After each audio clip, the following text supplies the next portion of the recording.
Clear किया है, तो ये अपने एंड से तो इतनी बातें क्लियर नहीं कर सकते। और भाई अगर हम ये भी मान लें कि इन्होंने कोई तुक्का लगाया होगा, तो फिर इनको ये जो है इन्होंने कि भाई कौन, हमें पता है ना कि यूपीएसआई में तो सारी चीजें क्लियर ही हैं, एज छूट मिलेगी, ये सब बातें क्लियर हैं, तो यूपीएसआई भर्ती वैसे ही आगे चल रही है। यूपी कांस्टेबल पर डिमांड चल रही है, विधायक जा जा करके मिल रहे हैं, या अपने दूसरे तरीके से संदेश मुख्यमंत्री जी तक पहुंचा रहे हैं कि भाई ये जो है भर्ती में छूट होनी चाहिए। तो कहीं ना कहीं उस भर्ती पे एक असमंजस की स्थिति बनी हुई है। तो भाई इन्होंने, क्योंकि इनको वो सारा घटनाक्रम नहीं पता होता, वो हम और आप उससे रिलेट कर रहे हैं तो हमको पता है, पर इनको उसकी गहराई नहीं पता होगी, तो ये ऐसे ही नहीं लिख देते कि कांस्टेबल बाद में आएगी। तो ये कहीं ना कहीं इंटरनल इनपुट्स हैं इनके पास, जिस वजह से ये डाला गया। और इतना बड़ा चैनल है यार, इतना इनपुट्स रखेगा, इसमें कोई शक ही नहीं है।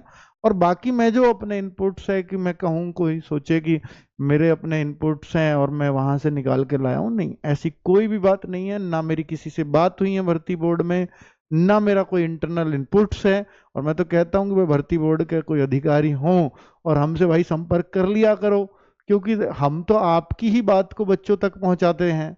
और आप सारी बातों को लिखित में नहीं दे सकते, पर कुछ आप वर्बली देना चाहते हैं तो हमें दे दिया करो, हम ज्यों की त्यों बच्चों तक पहुंचा देंगे, कम से कम उनको शांति मिल जाएगी। तो भर्ती बोर्ड के से तो मैं रिक्वेस्ट कर रहा हूँ कि हम लोगों से कनेक्ट कर लिया करो, तो फायदा ही रहेगा आपको, क्योंकि आपकी अच्छी इंफॉर्मेशन जो आप चाहते हैं बच्चों तक पहुंचे, हम ही लोग उसको स्प्रेड करते हैं। क्योंकि जो नोटिफिकेशन आया आपने डाल करके, या हम बोले कि कोई आपने नोटिस दिया ऑफिशियल साइट पर, उसको समझाते हम ही लोग हैं बच्चों को, क्योंकि बच्चों को तो सारी बातें उस नोटिस पढ़ने से नहीं आती हैं समझ में।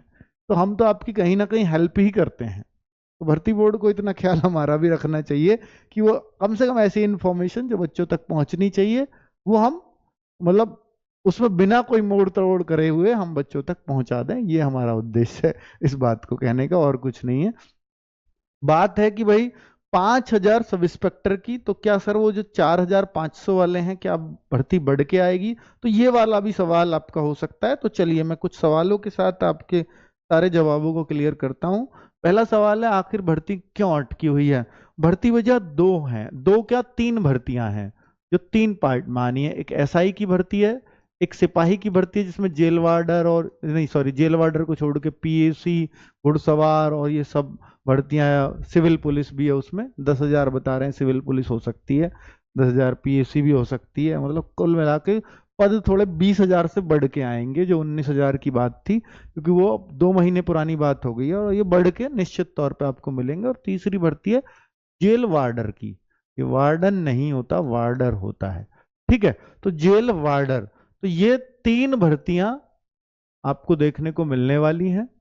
तो इसमें एसआई पे किसी तरह का कोई भी दिक्कत नहीं है इस भर्ती को निकालने के लिए।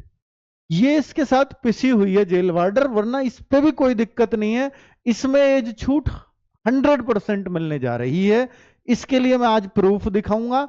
एसआई का तो अब कल परसों आया प्रूफ, इसका 1 साल पहले प्रूफ आ गया था कि जेल वार्डर की जो भर्ती आएगी, जब भी आएगी, 3 साल की छूट मिलेगी। शासनादेश है और उसको नकार नहीं सकते। आज भी यूपी की ऑफिशियल साइट पे वो पड़ा हुआ है, ठीक है। तो 3 साल छूट इसमें पक्का मिलने जा रही है, इसमें भी 3 साल की छूट मिलने जा रही है। बस असमंजस है इस पर कि जो सिपाही की बाकी भर्तियां बची, पीएसी वगैरह की, उस पर मिलेगी नहीं मिलेगी, उसके बाद हम चर्चा करेंगे। लेकिन उससे पहले मेरा मकसद है बताना कि भर्ती अटकी हुई कौन सी है। तो भर्ती अटकी हुई है ये नहीं अटकी हुई है।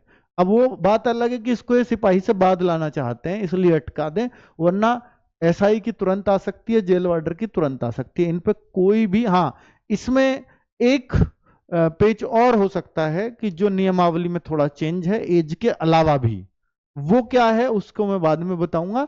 तो फिलहाल एसआई की भर्ती